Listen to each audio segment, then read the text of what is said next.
அனைவருக்குமே வணக்கம். சற்று முன் கிடைத்திருக்கக்கூடிய ஒரு மிக மிக முக்கியமான செய்தி ஒன்று வெளியாகியுள்ளது. சற்று முன் தலையில் அடித்து கதறும் செந்தில் பாலாஜி மீண்டும் சிறையில் அடைப்பு, வழக்கில் இறுதி தீர்ப்பு. இது மாதிரி செய்திகள் வெளியாகிருக்கு. இதை பற்றி தான் இந்த வீடியோவில் நாம் முழுமையாக பார்க்க போகிறோம். அதுக்கு முன்னாடி நம்ம சேனலுக்கு இப்போ தான் நீங்கள் முதல் முறையாக வந்திருக்கீங்க அப்படின்னா மறக்காமல் நம்மளுடைய சேனலை சப்ஸ்கிரைப் பண்ணி சப்போர்ட் பண்ணுங்கள். வாங்க வீடியோக்குள்ளே போகலாம். அதை பார்த்தீங்கன்னா செந்தில் பாலாஜி அவர்கள் பார்த்தீங்கன்னா புழல் சிறையில் பார்த்தீங்கன்னா ஒரு 471 நாட்களாகவே இருந்தார் இல்லையா. இதை தொடர்ந்து பார்த்தீங்கன்னா செந்தில் பாலாஜி அவர்களுக்கு நிபந்தனை அடிப்படையில் ஜாமீன் வழங்கியிருந்தாங்க. இந்த ஜாமீனை எதிர்த்து தான் பார்த்தீங்கன்னா அமலாக்கத்துறை விசாரணைக்கு எதிரான செந்தில் பாலாஜி அவர்கள் பார்த்தீங்கன்னா வழக்கு தள்ளி வைக்க கோரி செந்தில் பாலாஜி அவர்கள் வழக்கு பதிவு செஞ்சிருந்த நிலையில் தான் இப்போ பார்த்தீங்கன்னா சென்னை உயர்நீதிமன்றம் போட்ட உத்தரவால் தான் இப்போ ஒரு செந்தில் பாலாஜி அவர்கள் மீண்டும் சிறையில் அடைக்கப்பட்டதாக ஒரு பரபரப்பான செய்தி வெளியாக இருக்குது. இதை பற்றி தான் இந்த வீடியோவில் நாம் முழுமையாக பார்க்க போகிறோம். அதுக்கு முன்னாடி நம்ம சேனலுக்கு இப்போ தான் நீங்கள் முதல் முறையாக வந்திருக்கீங்க அப்படின்னா மறக்காமல் நம்மளுடைய சேனல் சப்ஸ்கிரைப் பண்ணிக்கோங்க.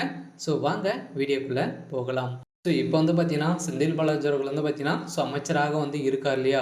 ஏற்கனவே அதிமுகவில் பார்த்தீங்கன்னா போக்குவரத்துறை அமைச்சராக இருந்தார். அப்போ பார்த்தீங்கன்னா அமைச்சராக இருக்கும்போது வேலை வாங்கி தருவதாக கூறி பணம் பெற்று மோசடி செய்ததாக அமைச்சர் செந்தில் பாலாஜிக்கு எதிராக வழக்குகள் தொடரப்பட்டுள்ளன. இந்த வழக்குகள் சென்னை எம்பி எம்எல்ஏக்கள் எதிரான வழக்குகளை விசாரிக்கும் சிறப்பு நீதிமன்றம் விசாரணையின் உள்ளிருந்த நிலையில் இந்த குற்றம் மூலம் ஈட்டிய பணத்தை சட்டவிரோதமாக பரிமாற்றம் செய்வதாக அமலாக்கத்துறையினர் பார்த்தீங்கன்னா செந்தில் பாலாஜிக்கு எதிராக சட்டத்துக்கு விரோதமான பண பரிமாற்ற சட்டத்தின் கீழ் தொடரப்பட்ட வழக்கு பதிவு செய்திருந்த நிலையில் இந்த வழக்கின் அடிப்படையில் தான் பார்த்தீங்கன்னா கடந்த ஆண்டு ஜூன் மாதம் கைது செய்யப்பட்ட செந்தில் பாலாஜி அவர்கள் தனக்கு எதிரான சிறப்பு நீதிமன்றத்தில் நிலுவையில் உள்ள வழக்கு விசாரணை முடியும் வரை சட்டவிரோத பண பரிமாற்ற தடை சட்ட வழக்கின் விசாரணை தள்ளி வைக்க கோரி சென்னை உயர்நீதிமன்றத்தில் செந்தில் பாலாஜி தரப்பு பார்த்தீங்கன்னா முன்வைத்திருந்த நிலையில் இப்போ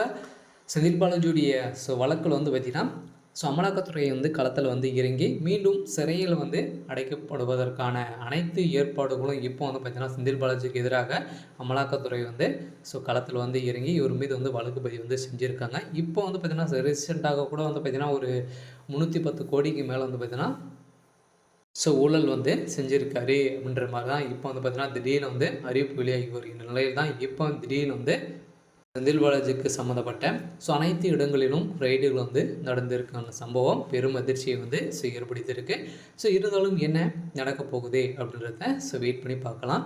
இது மாதிரி செய்திகளை தெரிஞ்சுக்கணும் அப்படின்னா மறக்காமல் நம்மளுடைய சேனலை சப்ஸ்கிரைப் பண்ணிக்கோங்க. தேங்க்யூ.